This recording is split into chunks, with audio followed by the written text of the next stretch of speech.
सेवा एक कमरे का सहयोग देकर कर सकते हैं, ताकि आप पति के नाम का कमरा, पत्नी के नाम का, पुत्र पिता किसी के भी नाम का कमरा बनवाएं और आप इस पुण्य के भागीदार बने।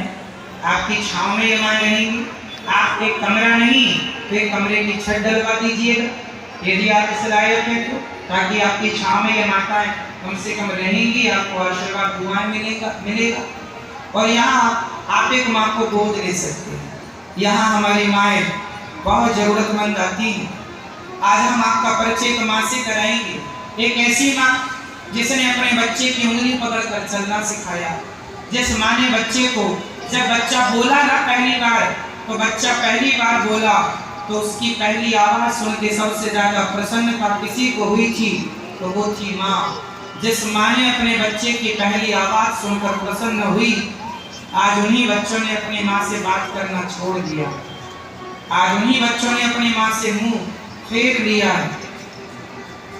क्या हो गया है इन बच्चों को? आइए हम आपका परिचय को माँ से कराते हैं। भैया कहाँ से आई हो मेरी माँ? ग्वालियर। ग्वालियर से आई हैं। कितने बच्चे हैं भैया जी आपके? दो बेटे हैं। तो दो बेटे हैं फिर भी आपको यहाँ आना पड़ा क्यों?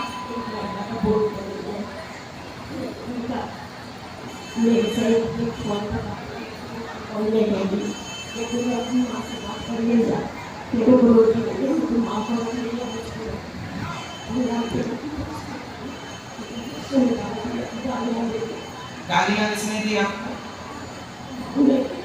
बहू ने।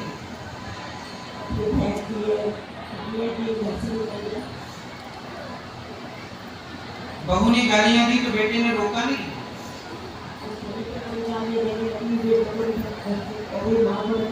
तो अच्छा, बहू ने ये कह दिया अपने पति से कि या तो अपने पति को रखो या हमें माँ को रखो। तो दोनों बेटों में एक आपसे बात ही नहीं करता, एक बेटा आपसे बात नहीं करता, एक बेटा जब से शादी हुई है तब से बात नहीं करता, और दूसरे की बहू ने कह दिया या तो अपनी माँ को रख लो या तो हमें रख लो। अब मुझे ये बताओ कि ये माँ क्या बिगाड़ा इस माँ ने? कौन है इनके आंसुओं का जिम्मेदार? क्या कमी की थी माँ ने बच्चों की परवरिश में? क्या कमी की थी लाड़ प्यार में? क्या हो गया है आज की बहुओं को? आप अपनी सास को घर से निकाल कर कितना खुश रहेंगी? कौन सी खुशी चाहती हैं आप? कल आपकी बहू भी आएगी, वो भी आपको घर से बाहर निकाल कर, ये सिलसिला चलता ही रहेगा। भगवान के घर देर है अंधेर नहीं, गलत ना कीजिए।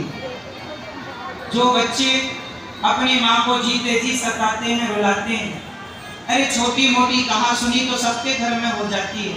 इसका मतलब ये नहीं कि आप अपनी माँ को घर से ही बेदखल कर दो, घर से ही निकाल। कहाँ जाएगी अम्मा? एक बेटा बात ही नहीं करता, एक बहू उल्टा सीधा कहती है। मारने का आपने क्या काम?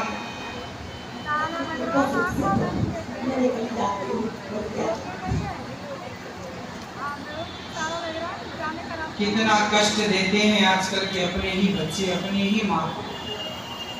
कल हमने कहा था कि स्त्री को दुख देने में पुरुष का हाथ नहीं, स्त्रियों का ही हाथ।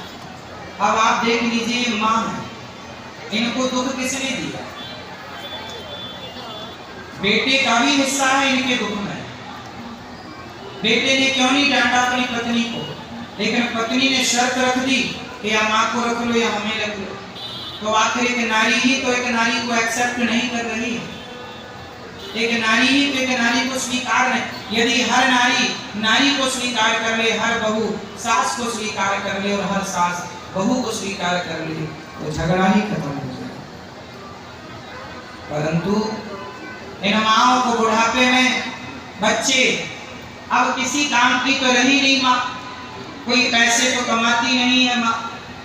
कौन रखे, कौन खवाए पिवाए, कौन दवाई कराए, कौन सेवा करे? इसलिए बच्चों को लगता है कि अच्छा है, इसलिए। पर वो ये भूल जाते हैं कि घर से तो माँ को नहीं निकाल रहे हो, माँ के रूप में साक्षात भगवान को तुम बेदखल कर रहे हो। ये अन्नपूर्णा है, ये लक्ष्मी है, ये भगवान है। इसलिए अपनी माँ को अपमानित करना भगवान को अपमानित करने जैसा है। भैया जी, आपके अब 2 बेटे नहीं मेरी माँ, 3 बेटे हैं। उन 2 बेटों ने आपको भले घर से निकाल दिया हो, पर ये दास अनिरुद्ध आपका तीसरा बेटा बनकर आपकी सेवा करेगा, और सेवा करके पूरा कर्तव्य जो बनेगा मैं पूरा करने की कोशिश करूँगा। आप यहाँ रहती हैं मैया जी, आपको यहाँ कोई तकलीफ तो नहीं है? कोई तकलीफ, आप यहाँ खुश हैं?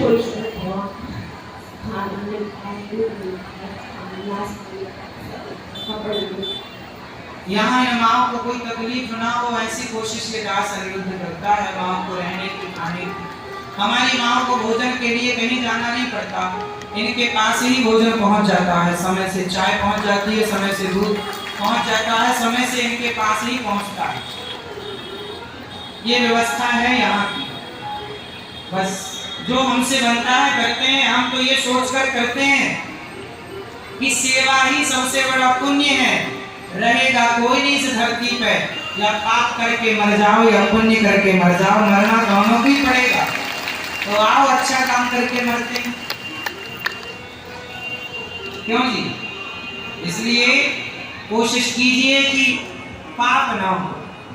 खासकर अपनी माँ का तो दिल ना दुखाओ, माँ के साथ तो गलत व्यवहार ना करो। मैया आप यहाँ रहती हैं, आपको यहाँ रहने के कोई पैसे तो नहीं लगे, हमने कोई पैसे तो नहीं दिया। यहाँ इन माओं के रहने का कोई शुल्क नहीं लगता, 1 भी रुपया नहीं लगता। आप लोग जो सहयोग करते हैं उसी से माओं की सेवा होती रहती है। यदि आप लायक हैं तो आप भी अपने हाथ को बढ़ाइएगा और इन माओं की सेवा से अपने आप को, अपने धन को जोड़िएगा। धन तभी शुद्ध होता है भक्तों जब धन को धर्म से जोड़ा जाए, और मुझे लगता है माओं की सेवा से बड़ा कोई धर्म नहीं होगा।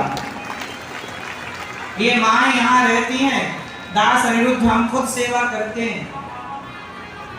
सभी माएँ हमारी बड़ी प्रसन्न हैं। यहाँ पर माँ की सेवा के अतिरिक्त अन्य क्षेत्र भी चलता है। हजारों साधु संतों को रोज भोजन मिलता है।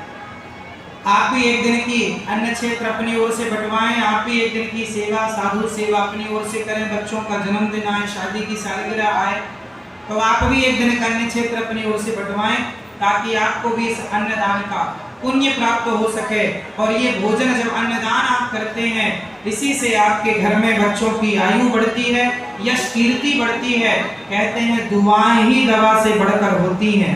तो आओ इन दुआओं को प्राप्त किया जाए। एक दिन का अन्य क्षेत्र आप भी बंटवाएं। आप अपने बच्चों के नाम पर शादी की सालगिरह के उपलक्ष्य में ये अच्छा काम कर सकते हैं। यहाँ गौरी गोपाल जी की रसोई भी चलती है, जहाँ लगभग 20,000, क्यों जी आपने कितने लोगों ने प्रसाद पाया गौरी गोपाल जी की रसोई का? देखिए ना, वृंदावन आए हजारों श्रद्धालु गौरी गोपाल जी की रसोई का प्रसाद पा रहे हैं, बिल्कुल निःशुल्क।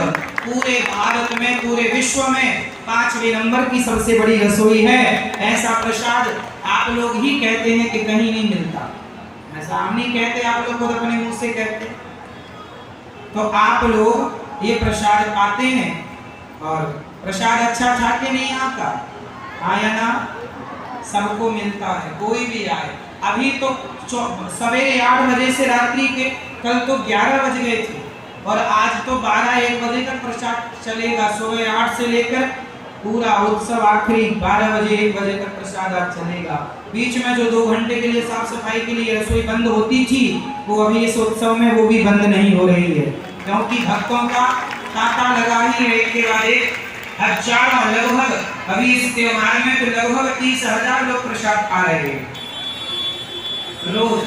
तो आप भी एक दिन का गौरी गोपाल जी की रसोई का प्रसाद अपनी ओर से बंटवाएं, और आप भी इतने सारे भक्तों को अपना प्रसाद पवाकर पुण्य के अधिकारी बने। अन्नदान से बड़ा कोई दान नहीं, कर लो जितना कर सको, वो आपका धन है। आइए मैया आप यहीं रहिए, दास अनिरुद्ध आपकी सेवा करेगा।